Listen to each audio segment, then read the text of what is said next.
Hello, this is Dr. Kemp, the Hammond Doc.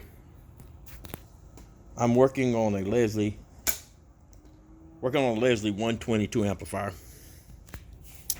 and replacing the input plug on this amp. This is a fairly common problem that I've seen that I see in churches where the person cleaning the church rolls the vacuum cleaner over the top of the Leslie cable, and it'll twist the Leslie cable and thus twist this input plug, and many times breaking it.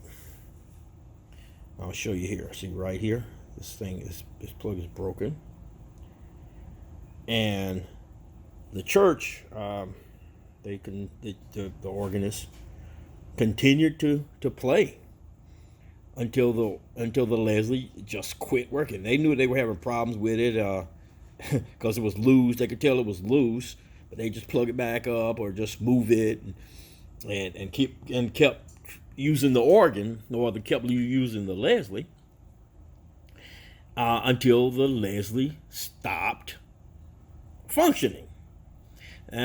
This is a hazard. That's an electrical hazard. And so if you ever have a situation where this plug ever becomes loose in your Leslie amplifier, unplug it.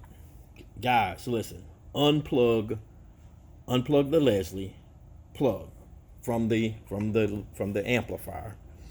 And this would be a case where you would want to send your amplifier to the Hammond Doc, or have your local Hammond organ Leslie technician come in and fix this problem for you. You don't want to wait until it's cracked and broken and it's an electrical hazard and fire hazard for your church, and you don't want to wait till it gets this far gone. This is broke. Look, see that? So if you notice that your input plug is loose, go ahead and take care of that, or get that taken care of immediately, okay? So I'm going to take care of this